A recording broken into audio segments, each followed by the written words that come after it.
मंत्री जी, जिस सरकार में आप हैं उसी सरकार में एक हफ्ते में एक ही परिवार की 2 किया किसने?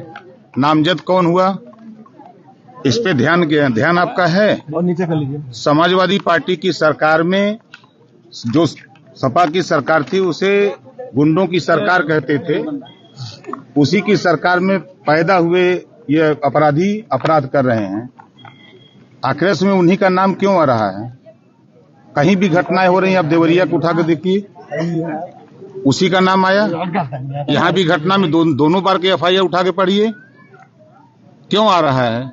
तो जो वर्तमान सरकार माननीय योगी आदित्यनाथ जी की सरकार है, वो कानून का राज कायम करने के लिए पूरी ताकत लगाए। जनता को राहत है और जनता विश्वास कर रही है, क्योंकि पूरे देश में कहीं दंगे नहीं हो रहे हैं, कहीं कर्फ्यू नहीं लगे हैं और पूरे जो गरीबों के विकास की योजनाएं हैं वो गरीबों तक पहुंच रही हैं।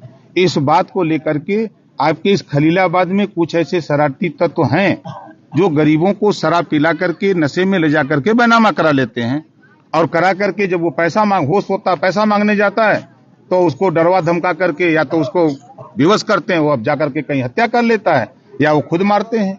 यही तो होता है। पहली बार हत्या हुई थी, युवक मरा था उसकी। फर्रुखाबाद में आपके ही जिले के जिला अध्यक्ष गए थे थाने पे, गमछा उतरवा दिया गया था वहाँ पे। क्या कहना चाहेंगे? नहीं, ऐसी कोई मुझे जानकारी नहीं। आपके जिला अध्यक्ष का बयान है। अभी ऐसी कोई जानकारी नहीं। फर्रुखाबाद में कौन जिला अध्यक्ष है मुझे ये भी नहीं जानकारी। क्या मानते हैं संत कबीर नगर फेल है? अभी एफआईआर हुआ, 4 अपराधी जेल में गए, एक की पुलिस तफ्तीश कर रही है, जल्द ही वो भी जेल में जाएगा। अब देखिए, जो घटना पहले इसकी हुई, जो व्यक्ति की जमीन लिखवा ली गई, वो जब पैसा मांगने गया तो नहीं मिला तो जाकर के टेन पे अपनी खुद जान दे दिया। उस केस को पैरवी करने के लिए नंदिनी जी पैरवी कर रही थी, तो उसको बार बार धमकी भी मिल रही थी कि आप उस केस में पैरवी न करो। तो ये कहीं न कहीं जांच का विषय है और इस जांच के लिए, पूरी घटना की जांच के लिए आप देख रहे हैं, कह रहे हैं कि पूरा प्रशासन फेल है। यहीं आपके एसपी लगे हुए हैं, सीओ लगे हुए हैं, डीएम लगे हुए हैं, आईजी लगे हुए हैं, प्रमुख सचिव गृह लगे हुए हैं, हम पूरी सरकार लगी हुई है। कहाँ हम लोग फेल हैं? कोई निजी मामला तो नहीं इसमें स्वार्थ अपना साथ रहा है? मंत्री जी, कैसे आप कह सकते हैं कि वो समाजवादी पार्टी के गुंडे हैं? क्या नाम है? एक जाति के लोग अपराधी में 2 बार एफआईआर क्यों? आप देवरिया में आप बताओ एफआईआर क्यों? नाम से क्या कोई अपराधी हो जाता है? बिल्कुल हो जाता है। देवरिया भाजपा में ही भजनलाल शर्मा। हम आपसे पूछ रहे हैं, देवरिया घटना का हमको जिक्र बता दो। वहाँ ब्राह्मणों की हत्या हुई, किसने किया? आप बताओ। अगर जबान में छेद है तो बोलो, कौन किया?